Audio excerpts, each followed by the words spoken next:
Eh bien, salut à tous. On se retrouve pour une nouvelle vidéo. Aujourd'hui, premier match, pardon, de la seconde semaine de la Grande Arène. Donc aujourd'hui, on va discuter un peu avant de commencer. Donc d'abord, j'aimerais commencer par regarder le classement de la Division 1. Parce que vous pouvez voir qu'avec 2 victoires et une défaite, je suis quand même presque 8000 dans le classement.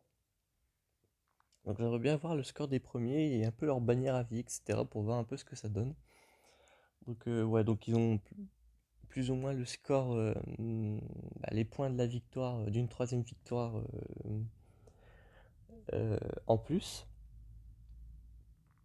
Ouais, mais voilà. Donc en termes de bannière, on a absolument pas en dessous de 400 000 à part le troisième. Sinon, ouais, il y a du 700 000 un peu partout, 500 000. Ouais, donc c'est pas trop mal. 708 000 ici, c'est pas mal. Donc ouais, il y a vraiment beaucoup de bons joueurs hein, dans le top 100. Euh, Ah oui, mais en vrai, le plus intéressant à regarder, c'est le Chromium en fait. Voilà, là on est sur quelque chose d'un peu plus balèze. Donc 750 000. Ah oui, donc ils ont 5000 bannières de plus. Wow. Ah oui. Ouais, oui, ils ont déjà joué leur match en fait, tout simplement. 773 000, 756 000, 780 000. Pouah. Ouais, donc c'est vraiment des gens assez forts. Excusez-moi. Excusez-moi. Bon, il y a un 232 000 ici qui traîne. Pourquoi pas, écoutez. Attendez. J'ai eu le temps de mettre pause pour éternuer. Donc là, ici, on a un 815 000 par exemple. Donc lui, il a déjà passé la barre des 800 000. Très très fort. 800 000 ici aussi. Très très fort. Bon, bref. Tout ça pour dire que dans le top 100, il y a des gens qui rigolent pas. Donc, ouais. Donc, si un jour on veut faire top 100, il va falloir s'accrocher. Enfin, bref. Donc, ça, c'était pour la petite partie classement. Donc, aujourd'hui, on va passer à la partie match. Donc aujourd'hui on affronte Torin, ou Torin, je sais pas, de la kill de Crowd Control, super back anglais, n'est-ce pas? Alors 1727 batailles offensives pour 515 défensives, très classique.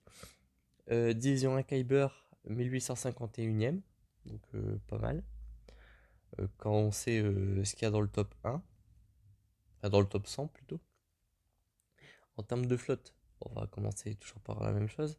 Donc il a euh, le malveillant, 6 étoiles, très classique.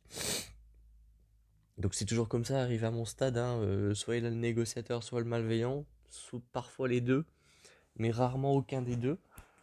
Euh, ouais, ça arrive très rarement qu'il n'y ait aucun des deux, hein, très clairement. Mais ouais, c'est vrai que la plupart du temps, ils ont forcément un des deux. Euh, Pas de Razus, un Finalizer, mais le Hux, il est pas super bien gear, donc ça devrait pas poser trop de problèmes. Donc rien à dire de plus. J'ai vu en scoutant son inventaire qu'il avait voilà, le bombardier impérial, donc on peut le voir aussi en défense. Euh, alors attendez, je vais me moucher, je reviens 2 secondes. Voilà, comme ça évitera que je me renifle toutes les 2 secondes. Donc voilà. Donc c'est bon. Alors, pour ce qui est des vaisseaux, c'est bon. Donc en termes de personnages, donc mon adversaire a 500 000. Il a 5 437 000 de puissance galactique, ce qui fait globalement du 700 000 de plus que moi, ce qui est quand même pas rien. En termes d'inventaire, il est assez stack aussi, hein. Beaucoup de personnages. Par contre, je m'attendais à plus de G12 vu la puissance galactique, mais bon. Bescarmendo, mais bon, G8, donc pas très intéressant. Il a le Moff Gideon, par contre, pas mal. Gas G12, ok, le mien est en plus stuff. Beaucoup de reliques 7, mais genre vraiment beaucoup. Sur le Vador, c'est intéressant. Sur Malak aussi, sur Grievous, c'est pas mal. Sur Yoda et Jolie, c'est pas mal, sur Anakin c'est pas mal, donc ouais, il y a pas mal de R7 intéressants. Mais bon, voilà.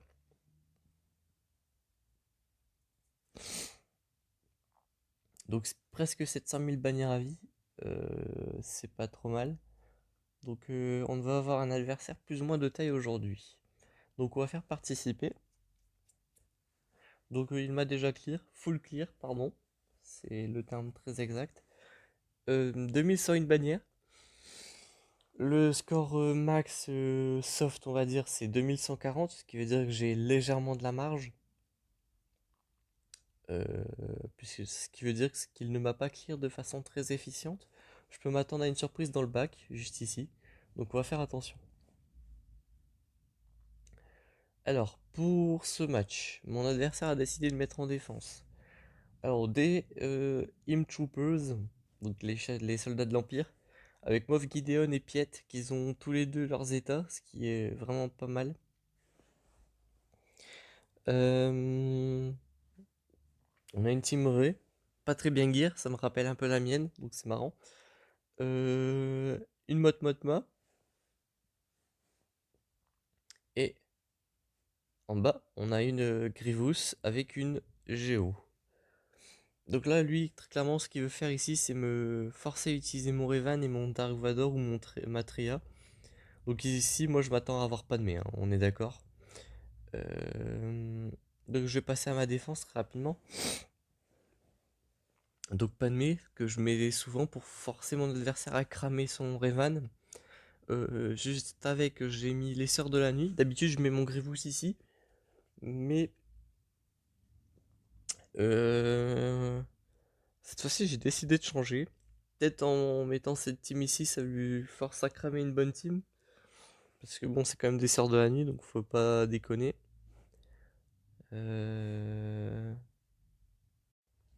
Donc ensuite, en haut, j'ai mis les Géonosiens, très classique, ça force le Traya à être cramé. Voilà, comme j'avais dit à la finale de mon dernier match, je vais mettre Traya en défense parce que bah, la dernière fois, elle m'avait vraiment m'avait fait perdre pas mal de bannières, ce qui m'a coûté le match. Donc cette fois-ci, j'ai décidé de la mettre en défense. Avec le Maraudeur et le Soldat Sith, qui sont tous les deux considérés comme étant des Sith. Donc ils bénéficient également des bonus liés aux capacités de chef et aux uniques. De toute manière, mon soldat site ne me sert à rien parce que le premier ordre, je l'utilise autrement. Et le maraudeur, je l'utilise pas sous Dark Revan pour le moment, donc autant le mettre ici. Ensuite, on a Rey. Alors cette fois-ci, j'ai pas mis la Rey pilleuse comme je mets d'habitude, mais cette fois-ci, j'ai mis C3PO pour être un peu plus consistante, on va dire. Être un peu plus difficile à tomber la team. Bon, ça a été one shot, mais peut-être que ça a été plus efficace qu'à l'accoutumée, donc c'est parfait. En termes de vaisseau, bon, je me suis fait one shot et défoncer assez facilement. Donc là, ici, je soupçonne Malveillant et Flotte Impériale. Donc on va bien voir ça.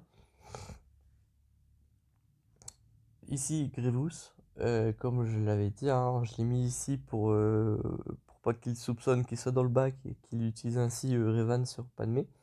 Et ma team, alors c'est une team vraiment vaurien, ancienne république, on va dire, avec Newt Gunray qui sera là pour mettre les extorsions. Mission et Zalbar qui sont à un niveau assez coriace, on va dire. Canderous, hein, son AOE et ses basiques sont assez terribles pour les bannières. Et, euh, et Enfys Nest, hein, assez relou par lui-même, donc plutôt cool. Donc, juste avant de commencer, on va parler de deux trucs. Tout d'abord, c'est la dernière saison de Grande Arène dans ce format. Alors, de ce que j'ai compris, dans les prochaines saisons, pour la division 1, la division 2 et de mémoire la division 3 aussi, il faudra placer plus de teams en défense, donc des teams de personnages. Donc, il y aura plus de teams à poser et donc forcément plus de teams à affronter. Donc ça, on verra bien. Ça donnera lieu à un peu de théorie crafting de ma part, puisqu'il faudra que je mette plus de teams en défense et par conséquent en garder plus en attaque. On verra bien ce que ça donne. Donc, donc voilà. Seconde chose, donc un commentaire qui m'a été adressé dans la dernière vidéo. Donc c'est une vidéo dans laquelle je parlais d'un peu tout de la chaîne, etc. Et on m'a dit que ce serait bien si je développais un peu plus le pourquoi du comment quand j'utilise un counter. Pourquoi pas un autre, pourquoi j'utilise ça, etc. Donc on va faire ça. Euh, Au moins ça permettra à tout le monde de bien comprendre ce que je fais. Donc voilà pour ce qui était de la partie blabla. Donc on va commencer. Donc on a fait déjà 10 minutes de vidéo. Donc super. Euh, donc Grievous et les Géonosiens. Donc pour les Géonosiens, on va regarder rapidement les modules, on va regarder leur vitesse. Donc on a du 220 pour l'alpha, c'est pas extrêmement rapide. Souvent si l'alpha n'est pas rapide, c'est que Poggle l'est. 243, oui, donc il est plus rapide effectivement. L'espion. On a du 223, pile pareil que l'alpha je crois. 202 pour le soldat, ça sera pas une menace. Et généralement, Sunfac, c'est vraiment le plus lent parce que lui, il est juste là pour tanker. Voilà, 215, bon, il est plus rapide que le soldat, bon, ok. Donc là, on va utiliser l'Empire. Euh, on va mettre Tarkin et lui pour ajouter un peu de malus, etc. Alors, donc, cette team, elle fonctionne assez bien contre les Géonosiens. Je dirais que c'est peut-être celle qui marche le mieux. Dark Vador, de toute manière, est une bête, hein, il permet de counter énormément de choses. Mais aujourd'hui, on va s'en servir pour les Géonosiens. Donc ici, il va y avoir plusieurs utilités à tous les personnages, hein. Donc Palpatine ici, lui, c'est vraiment son lead qui sera très utile ici.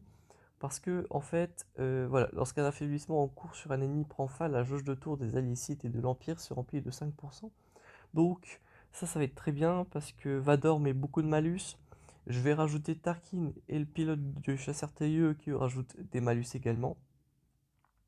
Notamment l'entrave de capacité, l'entrave d'amélioration, malus d'attaque, malus de chance de coup critique, et à peu près tout ce genre de trucs.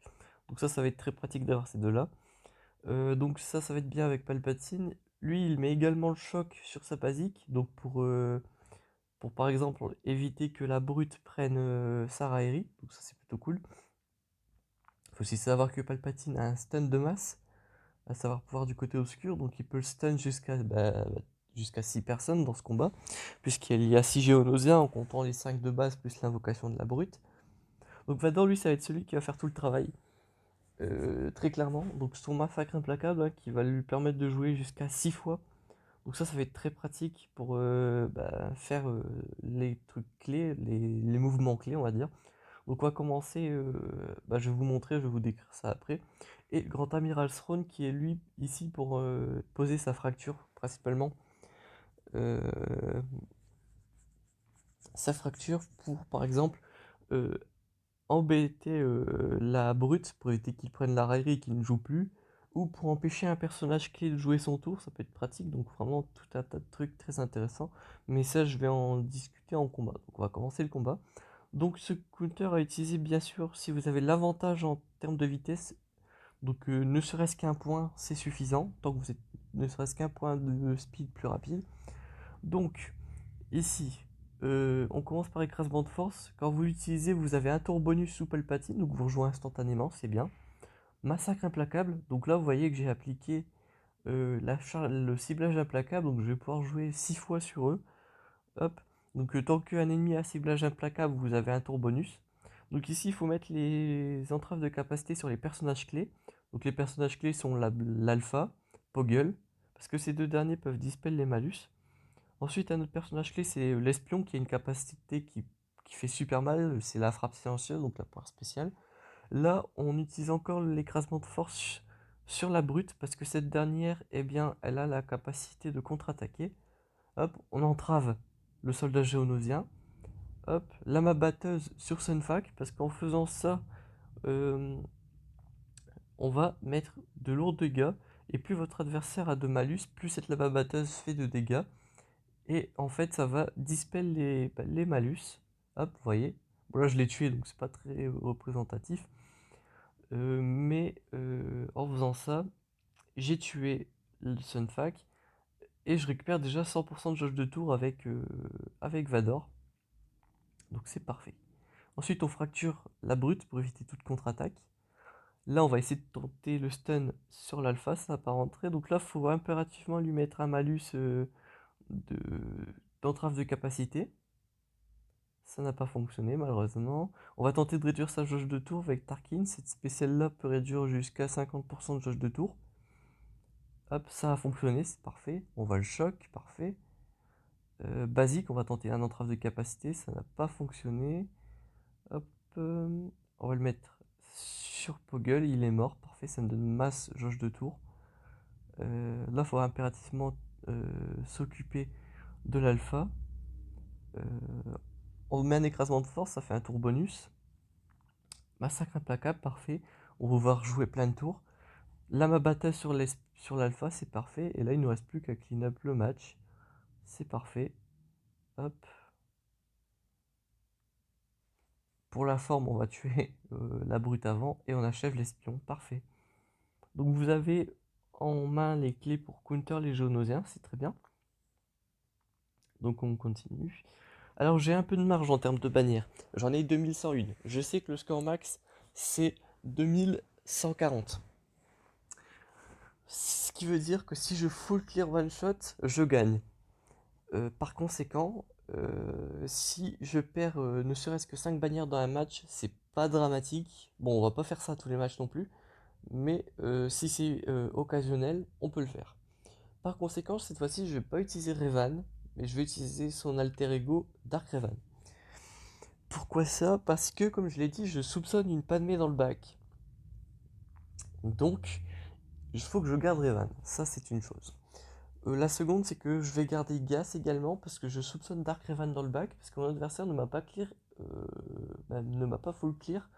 Ne m'a pas full clear, alors je cherche mes mots, il ne m'a pas full clear de façon efficiente. Moi, je m'attendais à un score qui se rapproche de 2130, qui aurait été efficient pour le coup. Là, ce n'est pas le cas. Je pars également du principe qu'il a Malveillant et une Team Empire, mais 2 flottes. Ce qui veut dire qu'il a dû faire un score plutôt balèze sur ça. Euh, donc, euh, donc, ce qui veut dire qu'il a vraiment pas fait des scores de fou sur le reste, donc sur les personnages. Donc, je m'attends vraiment à avoir Dark Revan qui nécessiterait mon Gas, et je m'attends à avoir Padmé qui nécessiterait mon Revan. Ce qui veut dire qu'il me reste mon Dark Revan pour counter son Grievous, qui est quand même une team à ne pas sous-estimer. Donc on va utiliser Dark Revan avec Malak. J'aurais pu faire un solotage avec, mais est-ce que j'aurais pu vraiment soloter quelque chose? En partant du principe que derrière il y a Dark Revan et Revan. Non, pas vraiment. Euh, Donc on va à Dark Revan, hein, tout simplement, avec HK et le soldat Sith. Donc c'est parfait. En face, ils sont pas extrêmement bien gear, à part le Grievous qui est Relic 7, donc ça il va faire très mal. Hop, hop. D'ailleurs, je tiens à féliciter mon adversaire qui a quand même réussi à débloquer le Gas avec un B2 équipement 11. Un Magna Guard équipement 11, équipement 12, bon le reste est relique. Ah non, et un droid de K équipement 12. Moi avec 3 G13, j'ai quand même galéré ma race, hein, n'ayons pas peur de dire les mots. Et voilà aussi pourquoi j'ai utilisé Dark Revan. En fait, quand un adversaire passe à 50 en dessous de 50% de sa santé, ça inflige une marque de la mort sur, sur le leader adverse. Et ça, c'est extrêmement fort pour tuer le leader, parce que vous regardez moi ça, hop là, voilà, on n'en parle plus. Donc voilà pourquoi c'est super fort Dark Revan contre Grievous. Donc, ben voilà, si votre adversaire passe en dessous de 50% de sa santé, et ben ça lui inflige la marque de la mort, et par conséquent, il meurt, euh, parce que vous le défoncez facilement. Aussi, il faut savoir que si vous défoncez toute la protection de Grievous, et que vous lui infligez la marque de la mort, et qu'à ce moment-là, votre Malak a le drain de vie, eh bien, euh, vous allez tout simplement le one shot. Faut savoir que si vous enlevez 100% de la protection et que vous laissez vraiment Grievous 100% de santé et que votre adversaire n'a pas de raillerie, vous pouvez aussi Drain Force, ça va one shot Grievous. Donc il y a plusieurs alternatives comme ça pour défoncer le Grievous adverse. Donc voilà, c'est plutôt pas mal. Ce qui est bien aussi avec la team Dark Revan, et c'est pour ça que je l'ai utilisé, c'est que Dark Revan a un choc de masse, ce qui veut dire que vous allez choquer tous vos adversaires. Donc pour empêcher, par exemple, la raillerie sur le Magna Guard, c'est plutôt insane. Pour empêcher le heal, je pense, de B1, je suis pas sûr que ça l'empêche, mais en tout cas, si ça le fait, c'est cool. Ça va peut-être empêcher le heal de B1, donc ça c'est plutôt pas mal. Donc ça, c'est à garder sous le coude, hein, évidemment. Donc on va voir si mes prévisions pour ce qui est dans le bac sont exactes. Donc Dark Revan et Revan. Alors on a Gas et Kars. Donc bah ça change pas grand chose à mes plans. Donc on va utiliser Gas versus Gas. Attendez, non, j'ai une meilleure idée. On est là pour apprendre des trucs. Et faire un miroir d'une team extrêmement. Bah, de ma team extrêmement bien gear contre la même team beaucoup moins bien gear, ça n'est pas marrant. Parce que bah en fait je vais le défoncer. Donc on va prendre un peu plus de risques, on va utiliser CLS. Mais j'ai pas ces 3 PO. Qu'est-ce que je vais bien pouvoir faire, dis donc.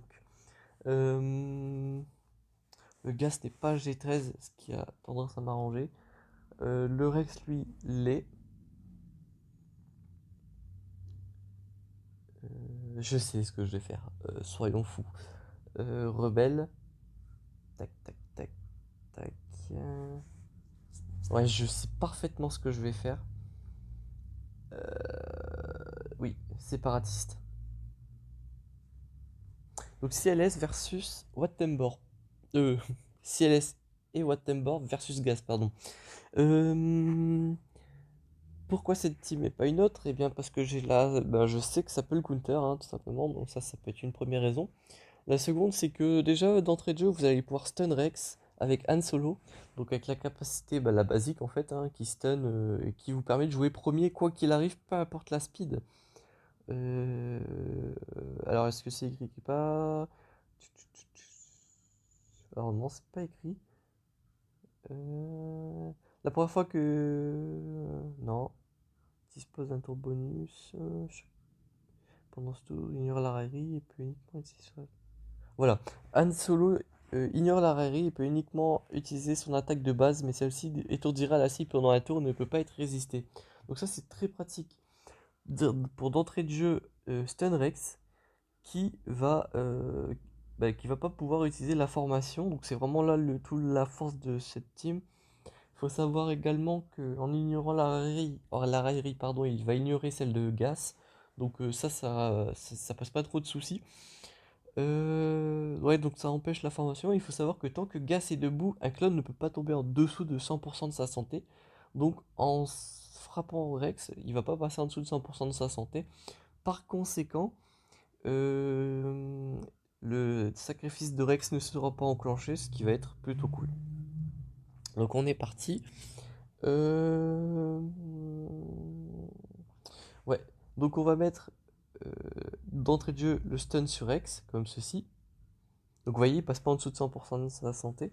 Donc on va mettre le Weapon Tech, Blastech, voilà, le module d'arme Blastech sur Han Solo. Comme ça, bah, déjà il va gagner beaucoup de jauge de tour, mais surtout il va ignorer la défense. Moi ça me permet de faire des grosses attaques comme ça. Hop, vous voyez, hein, je refais assez mal. On va mettre ça, puis ça. Hop, comme ça on enlève toute sa jauge de tour et on le fait s'agenouiller. Donc là il faut impérativement focus 5 pour éviter euh, le sacrifice. Donc c'est lui qu'il faut tuer en premier, hein. Toujours dans une team de clones, c'est 5 qu'il faut tomber. Euh, On va mettre ça sur lui. Hop. Tac, tac, tac. Donc là, ce qui est bien, c'est que je les ai aveuglés. Donc par conséquent, en les aveuglant, ils ont pas fait de dégâts. Hop. Bon, malheureusement, mon watt y est passé. Tac. AoE, comme ça on peut déjà commencer à frapper la protection des adversaires. Hop, on va refaire pareil. Parfait. Donc là, il va falloir frapper vite, mais frapper bien. Ouais, on va tuer le soldat Arc. On va tuer Rex. On va tuer Echo. Et là, normalement, il se prend les contre-attaques qui le tuent. 53 bannières. Alors, ça fait super mal aux bannières, mais au moins, j'ai pu vous montrer quelque chose. Que CLS versus Gas, ça marche. Alors, on essaye toujours de faire un gear équivalent. On n'envoie pas une CLS G10 contre une full clone R7. Ça va de soi. Mais voilà, c'est juste pour dire que on peut faire ça. Donc là, premier ordre versus Cars. Alors, tac, tac. En escouade réduite. Attendez, on va faire ça. Non, en vrai, Hux c'est très bien. Mhm.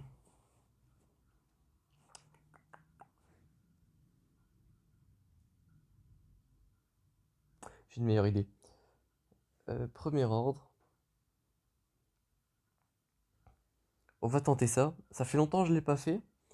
Et en fait, je l'avais arrêté de le faire parce que j'ai été mort une ou deux fois avec. Mais c'était contre des teams qui étaient beaucoup mieux gear que ça et probablement bien mieux modés. Donc voilà, on va utiliser cette team-là pour une fois. Hop. Donc, Kylo Ren peut soloter à condition d'avoir le Zeta sur lui. Le Zeta qui s'appelle Outrage. En fait, en fond qui va, alors c'est écrit, cette attaque inflige 75% de dégâts supplémentaires si Kylo ne dispose pas de toute sa santé, récupère de la protection à hauteur des dégâts infligés, ce qui fait que votre Kylo Ren est quasi invulnérable, enfin pas invulnérable mais quasi invincible, parce que en fait il va se heal quasi constamment, et plus il a de malus, donc les effets de dégâts sur la durée, plus il va faire mal. Donc vous l'aurez compris, si vous affrontez une team qui vous met des malus de ce style, en fait votre Kylo Ren va faire super mal. La seule condition à cette team, à ce solotage, c'est que votre Kylo Ren doit disposer du Zeta Outrage. C'est absolument tout ce qu'il vous faut. Et il faut qu'il soit assez résistant pour ne pas se faire tuer avant de pouvoir jouer évidemment et de pouvoir résister suffisamment longtemps. Il faut quand même savoir que mission vous met de l'aveuglement, donc ça faut faire attention de ne pas se faire piéger. Mais voilà, une fois que le combat il est sous contrôle, il est sous contrôle. Ce qui va me permettre de gagner quand même pas mal de bannières, hein. 64. 64 exactement, parce que j'ai fini full vie, full protection avec 4 emplacements vides, ce qui est assez cool. Donc ça m'a permis de counter cette zone pour pas cher, et ça m'a permis de récupérer des bannières dans mon combat CLS versus Gas. On va utiliser Gas versus Motma pour la simple et bonne raison que Motma a des revives, et justement Gas empêche les revives. Donc voilà, ça c'est la seule raison, et voilà, en plus je suis super bien gear comparé à eux. Donc je vais leur faire super mal tout simplement. Hop, j'en ai déjà tué deux, ils n'ont pas encore joué. En termes de dégâts, c'est pas non plus la foire à la saucisse pour eux. Donc je leur fais super mal, ils me font super pas mal. Hop, voilà, dans l'histoire je perds une bannière. Tac, tac, tac, voilà. 62 bannières, c'est gratuit, c'est la maison qui régale. Alors, je vais parler rapidement de Motma parce que c'est un sujet qui me chagrine un peu de toujours voir la même chose en défense. Quand vous mettez Motma en défense, évitez par pitié de mettre la compo Wedge, Biggs, Chirrut, Base. C'est vraiment une compo qui ne marche pas. Pour la simple et bonne raison que déjà il y a beaucoup de teams qui peuvent la counter. En fait, le problème de cette team, c'est que vu qu'ils n'ont pas le tag combattant rebelle, ils sont pas revived en fait par Motma. Dans cette team là, typiquement, la seule personne qui peut être revive c'est Cara Dune parce qu'elle a le tag combattant rebelle, mais les trois autres ne le disposent pas, ce qui veut dire que c'est assez triste de pas exploiter Motma à sa juste valeur. Je vais vous montrer vraiment typiquement moi ce que je considère comme étant la meilleure team Motma et qui peut être très intéressant à farmer. Hop, combattant rebelle. Donc c'est Motma lead avec ah si Base a le combattant rebelle, ok. Alors je suis en train de dire une grosse bêtise, ils ont le combattant rebelle. Alors pourtant ils sont pas revive je crois, ou bien si ils sont revive. Bon dans tous les cas, hein, c'est pas une team très forte. C'est assez faible. En fait moi ce que je vous conseillerais de faire vraiment si vous voulez faire une team Motma, c'est Motma lead, l'éclaireur rebelle, alors c'est bien celui-là. Ouais c'est bien celui-là, donc c'est l'éclaireur rebelle. Ensuite c'est Poseta, ici. Donc vous lui mettez son zeta, donc ça vous en fait déjà 3. Vous mettez Cara Dune. Et vous mettez en dernier, c'est au choix, hein, soit Cassian, soit le pisteur, soit K2SO. Euh, moi, je, moi, je serais plus chaud pour le pisteur. Aussi, Bistan, c'est pas mal aussi, parce qu'avec sa frénésie, il va jouer énormément. Ouais, Bistan, c'est vraiment pas mal. Donc ouais, Bistan. Donc ça, c'est une compo de turn meter. En gros, à la seconde où il commence à jouer, il s'arrête plus. Il joue quasi à l'infini. Donc ça c'est une team que vous pouvez faire et qui coûte pas super cher à être gear, etc. Donc ouais, si vous faites une team mode, faites plutôt ça, c'est plus efficient et c'est super cool à jouer en plus, donc faites ça. Donc ouais, donc n'hésitez pas, hein, c'est vraiment super cool comme team. Ouais, la compo Bigs et tout, moi j'aime pas du tout, c'est pas super fort. Enfin bref. Là on va utiliser la team la plus puissante qui me reste, donc bah, ça va être la team Revan. Tac tac. On va mettre Bastilide pour les bannières. Tac. Parce que hein, vous savez sans doute, mais Bastilide, hein, c'est 200% de protection en plus. Donc là, ils peuvent me frapper. C'est pas trop grave. On va tuer en premier Stark, qui va donner pas mal de jauge de tour à ses alliés. Hop. Et ça, on veut pas, évidemment. Hop. Donc mes dégâts, ils ont été réduits par le Moff Gideon. On n'est pas sur quelque chose de très sensationnel, mais bon. Hop, on va tuer le Death Trooper qui fait assez mal. On va se booster un petit peu pour la forme. Hop, on va tuer le Moff Gideon en vrai. Parce que bah, il me met un malus qui m'empêche de faire mal. Donc s'il peut mourir, ça m'arrangerait. Hop, hop, basique. Ça. Hop.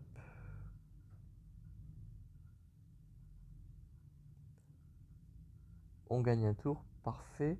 Donc là on n'a plus le malus, c'est très bien. On va bah, one shot Virse, super. Yoink. Et là on n'a plus qu'un cheveu piette, hein. Hop, on va mettre ça. Tac, voilà. 61 bannières, c'est parfait. Grâce justement au lead de Bastille, hein, on perd pas de bannière là-dessus. Donc voilà, on a fait ça. Donc là, pour finir le clear, il me reste ma foule est faux qu'on va utiliser pour le plaisir. Hux, que j'ai modé assez rapide, enfin très rapide même. 305 de speed, donc elle va commencer premier, hein. En plus, il a plus 30 avec Kylo Ren leader, donc le mec n'est vraiment pas à plaindre, hein. Alors, on va pas non plus sous-estimer, donc on va mettre Phasma, je pense. Ouais, on va mettre Phasma. Donc là, vraiment, on a une team de choc. Full G13, Relique 0. Donc là, on va tuer les héros de la résistance en premier qui, eux, font extrêmement mal. Même s'ils sont pas très bien gear, hein, on va pas non plus commencer à sous-estimer mon adversaire. Hop, on a déjà tué 2 des 3 main damage dealer. On va stun R2. Hop, on donne masse jauge de tour, parfait. On va reset les cooldowns de Kylo Ren grâce à la deuxième spéciale de Hux. Parce que, en fait, la deuxième spéciale de Hux, si vous Hux a l'avantage, la cible que vous visez, donc votre allié, va avoir ses cooldowns reset. Donc ça me permet de faire un deuxième double stun sur, BB8. Hop, on va réduire la jauge de tour de R2 vu que c'est lui que je vais tuer en dernier. Hop, un malus de vitesse. Paf. Euh, on va full mass, bah, on va envoyer la masse assist sur, sur BB8. Et là, il ne nous reste plus qu'à tuer R2. Hop, voilà. 60 bannières. On passe Chromium, parfait. Hop. Donc là, on a full clear les persos. Il nous reste full clear. Ok. Hmm, ok, ok, ok.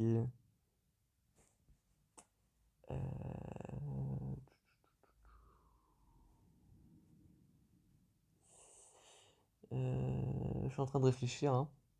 On va envoyer le négociateur sans dents de molosse ici. Hop, négociateur. Donc on va faire ça. Tac, tac, tac, tac, tac. Hop, je pense que ce sera plus qu'il en faut. Moi, je vais quand même envoyer ça pour la sécurité. Donc, on est parti, hein. Hop, hop, voilà. Donc là, normalement, on a l'avantage de la comp. Donc, c'est parfait. On va faire full malus. On va garder les Yoi. Parfait. Comme ça, on garde justement la capacité à dispel. Donc, ça, c'est cool. Hop. On va essayer d'achever le bombardier. Parfait. Comme ça, on n'aura pas de soucis là-dessus. Plo Koon. Hop, dispel, heal, etc. Hein, vous connaissez à force. Donc on dispel la raillerie. On va lui mettre une petite immunité aux améliorations. Non. Mais une immunité aux soins par contre. On va remettre ça pour avoir un bonus de protection et tout ce qui s'ensuit. Hop, l'immunité au coup critique et on restaure la raillerie. On va focus le TU impérial. Ok, donc il envoie Slave One, donc une raillerie en plus. C'est pas bien grave. Hop, j'ai l'ultimate, donc ça va me permettre de tuer le vaisseau de Vador. En plus, le pilote est R7, donc ça fait du bien de l'éliminer. Hop, on tue Slave One, parfait. Enfin, on détruit Slave One, techniquement, parce que c'est un vaisseau, donc on ne peut pas le tuer. Hop, et on envoie la grosse attaque.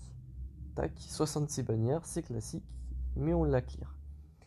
Hop, donc c'est pour ce dernier match, on va tester le malveillant ensemble. Bon, par contre, on déconne pas, on met le dent de Molosse par sûreté. Hein. Donc séparatiste. Hop, on met le bombardier, on va mettre Sunfac, on va mettre ces trois là, et normalement j'ai plus de place, parfait. Enfin pas parfait, mais bon.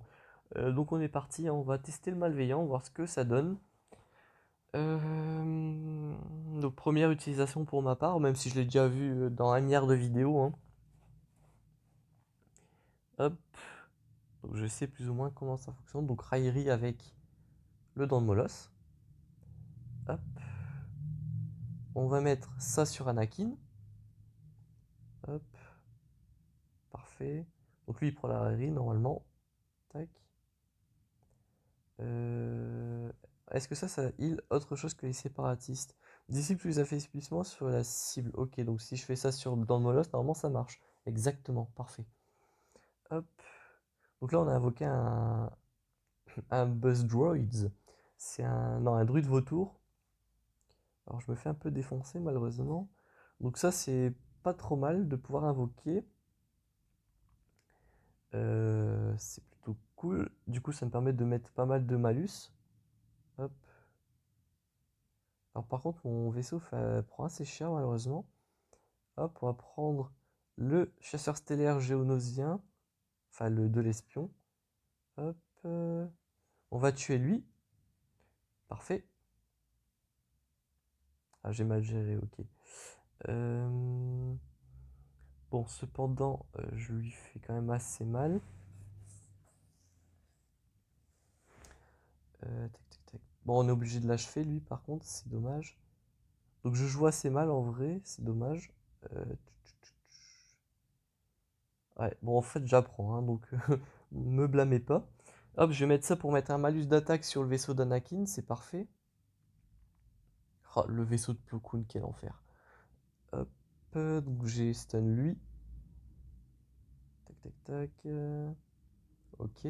Donc l'ultimate hein, du vaisseau malveillant est assez cheaté. On va essayer de le voir aujourd'hui. Hop, hop. Bon, par contre, j'aimerais bien jouer avec le malveillant, justement. Pour voir où j'en suis niveau ultimate. 2 tours, ok.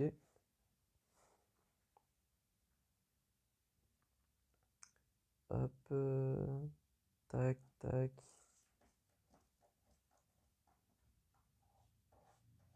Mhm. Ça semble compromis cette histoire. Très compromis même. Ah bah en fait j'ai perdu, non? Parce que là, il va lancer les Yoi. Super. Bon bah tant pis. Le malveillant, je crois, il va finir encore en défense, hein, le temps que je up les vaisseaux.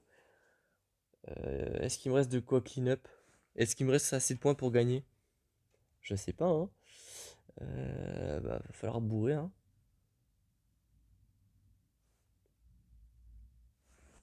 Bon, il n'y a plus de tank, c'est rassurant. Ah, je déteste les flottes. Pourquoi ils ont mis ça dans la grande arène? Super, quoi. On va mettre ça pour avoir un tank, on sait jamais. Hop, on est parti.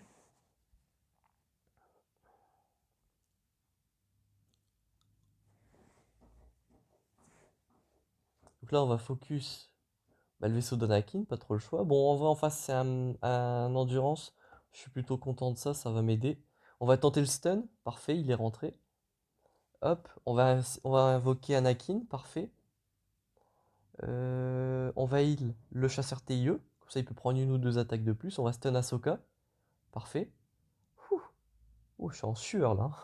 Je suis, hein, je le jure. Aoi, parfait. Grosse attaque dans ses dents. On va réduire leur jauge de tour. Peut-être un malus de vitesse? Non. Qu'est-ce qu'il invoque? Il invoque le vaisseau de Rex, ok. On va booster le TIE Silencer. Hop. On achève le vaisseau d'Ahsoka. Parfait. Par pitié, hein. Laisse-moi gagner, s'il te plaît, hein. Yoink? Non. On va invoquer celui-là. Parfait.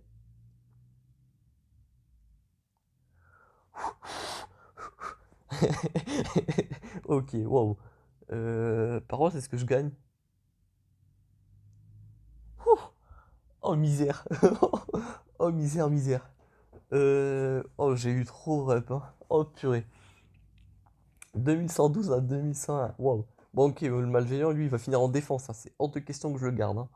Euh, Oh purée, misère. Ouais, donc on a géré, mais c'était juste, hein. Heureusement, j'ai été giga efficient sur les personnages, donc j'ai même en perdant 20 bannières, et ben j'arrive quand même à être, bah, avoir l'ascendant. Donc ouais, mon adversaire s'est bien foiré en défense, en attaque, pardon. Fouh. Donc on a géré. Ouais, donc je déteste les flottes, hein, ça paraît évident. Donc on a vu gagner, donc ça c'est le score final. Donc ouais, comme je le disais, prochaine saison, ils vont augmenter le nombre de teams ici, à mettre en défense et à attaquer évidemment. Donc, euh, donc voilà, pas grand chose d'autre à dire, si ce n'est que mon malveillant il va retourner en défense et que moi je vais regarder la team rebelle pour l'instant. Ce sera un peu plus sûr comme technique. Enfin bref, bah, j'espère que cette vidéo vous aura plu. On se retrouve dans 2 jours pour le prochain match. D'ici là, portez-vous bien.